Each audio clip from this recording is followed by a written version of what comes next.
श्री स्वामी समर्थ. रामकृष्ण हरी मंडळी. नमस्कार मंडळी. मंडळी, आज आहे एकादशी म्हणजेच 25 जुलै 2026.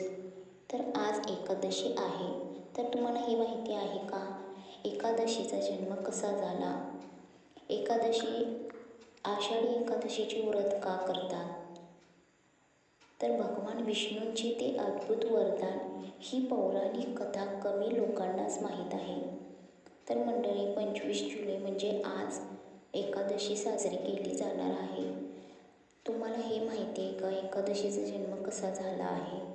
भगवान विष्णूंनी नेमकं काय वरदान दिलं होतं? तर चला तिथी, महत्त्व, मुहूर्त जाणून घेऊया. आषाढी एकादशी म्हणजेच आज 25 जुलै रोजी साजरी केली जाणार. आता प्रत्येक भाविकाला ओढ लागली, ती म्हणजे विठुरायाच्या दर्शनाची. पंचांगानुसार आषाढ महिन्यातील शुक्ल पक्षातील एकादशीला आषाढी एकादशी किंवा देवशयनी एकादशी म्हणतात. ही एकादशी हिंदू धर्मातील सर्वात महत्त्वाच्या एकादशीपैकी मानली जाते. महाराष्ट्राच्या सांस्कृतिक परंपरेत आषाढी एकादशीला अत्यंत महत्त्वाचे स्थान आहे. या दिवसापासून भगवान विष्णू 4 महिन्यांसाठी योगनिद्रेत जातात, अशी धार्मिक श्रद्धा आहे. या 4 महिन्याच्या कालावधीला चातुर्मास असं म्हणतात. या काळात पंढरपूर येथे लाखो वारकरी विठ्ठल रुक्मिणीच्या दर्शनासाठी पायी करून येतात. तर मंडळी, त्यामुळे हा दिवस भक्ती, श्रद्धा आणि समतेचे प्रतीक मानले जाते. पण तुम्हाला हे माहिती आहे का, एकादशीचा जन्म कसा झाला? भगवान विष्णूंनी नेमकं काय वरदान दिलं?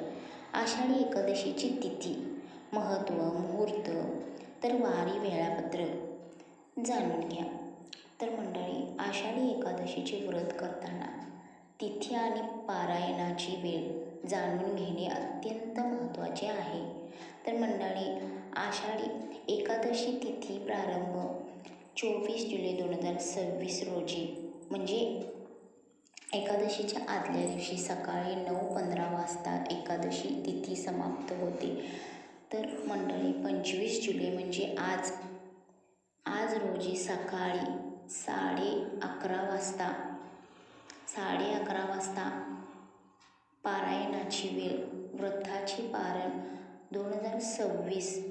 26 जुलै 2026 सकाळी म्हणजेच उद्या 5:30 ते 8:30 ह्या वेळेत शुभ मानले जाते. पारायण करणे शुभ मानले जाते. तर एकादशीचा जन्म कसा झाला, तर चला जाणून घेऊया. एकादशीच्या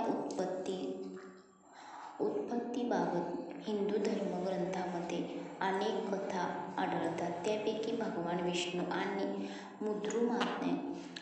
मृदुमान्य, काही पुराणांमध्ये मूर किंवा मूर्धान्वण या राक्षसाशी संबंधित कथा अत्यंत प्रसिद्ध मानली जाते. ही कथा पद्मपुराण आणि भविष्योत्तर पुराणातील एकादशी महात्म्यात वर्णन करण्यात आले आहे. या कथेनुसार एकादशी ही केवळ एक तिथी नसून भगवान विष्णूंच्या दिव्य शक्तीचे स्वरूप मानले जाते. पौराणिक कथेनुसार प्राचीन काळात मृदुमान्य नावाचा एक अत्यंत बलवान आणि पराक्रमी राक्षस होता.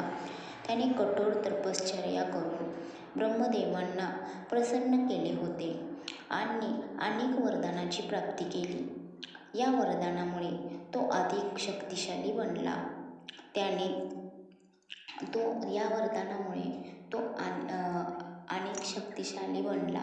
त्याने आपल्या सामर्थ्याच्या जोरावर देव, ऋषी, साधू, संत आणि पृथ्वीवरील लोकांवर अत्याचार करण्यास सुरुवात केली.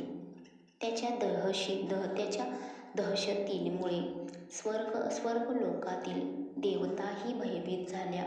अखेर सर्व देवांनी भगवान विष्णूंची शरणागत पत्करली आणि या संकटातून मुक्त करण्याची विनंती केली. देवतांच्या प्रार्थनेनंतर भगवान विष्णूंनी मृदुमान्याविरुद्ध युद्ध सुरू केले. हे युद्ध अनेक दिवस चालले. मृदुमान्य अत्यंत पराक्रमी असल्याने त्याचा पराभव करणे सोपे नव्हते. अखेर दीर्घ युद्धामुळे भगवान विष्णूंनी काही काळ विश्रांती घेण्यासाठी हिमालयातील एका गुहेत प्रवेश केला.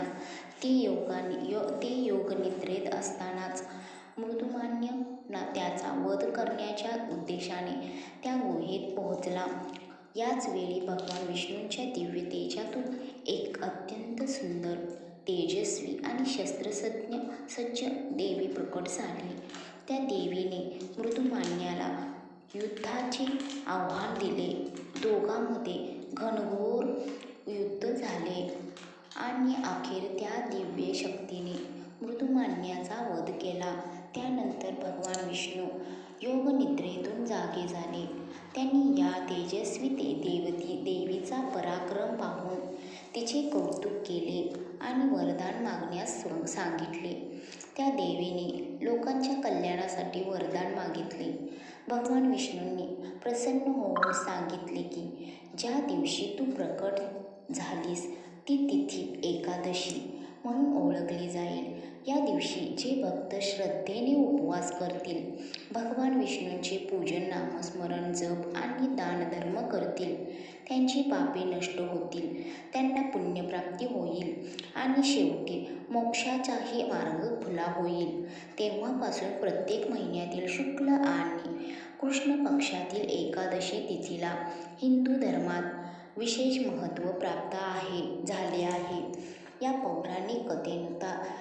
पौराणिक कथेनुसार अधर्मावर धर्माचा, अहंकारावर शक्तीचा आणि दुष्ट शक्तीवर दैवी शक्तीचा विजय अधोरेखित केला आहे. त्यामुळे एकादशीचा उपवास हा केवळ अन्न त्याग नसून मन, शरीर आणि आत्म्याच्या शुद्धीकरणाचा मार्ग मानला जातो. भगवान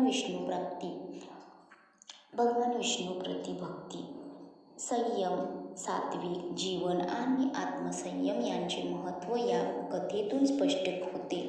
म्हणूनच आजही लाखो भाविक वर्षभरातील सर्व एकादशी श्रद्धेने पाळतात आणि भगवान विष्णूंची आराधना करतात, आध्यात्मिक उन्नतीची कामना करतात. आणखी एक पौराणिक कथेनुसार प्राचीन काळी राजा माधात नावाचा एक धर्मनिष्ठ आणि न्यायप्रिय राजा होता. त्याच्या राज्यात अनेक वर्षे पाऊस पडला नाही. त्यामुळे दुष्काळ, अन्नटंचाई आणि जनतेचे हाल सुरू झाले. या संकटातून मार्ग काढण्यासाठी राजा ऋषी अंगिरा यांच्याकडे गेले. ऋषींनी सांगितले की राज्यातील सर्व प्रजेने आषाढ शुक्ल पक्षा एकादशीचे व्रत श्रद्धेने करावे आणि भगवान विष्णूंची उपासना करावी. राजाने तसेच केले. संपूर्ण राजाने उपवास, जप, दान आणि विष्णूपूजन केले. त्यानंतर भगवान विष्णू प्रसन्न झाले आणि मुसळधार पाऊस पडून दुष्काळ संपला. तेव्हापासून आषाढी एकादशीचे व्रत विशेष पुण्यदायी मानले जाते. तर अशा प्रकारे भगवान विष्णूंची पूजा एकादशीच्या वेळेस केली जाते आणि एकादशीचा जन्म अशा प्रकारे झाला होता. आषाढी एकादशीचे व्रत पण अशा प्रकारे केले जाते. तर माहिती कशी वाटली नक्की कमेंट्स करून सांगा. श्री स्वामी समर्थ. रामकृष्ण हरी मंडळी.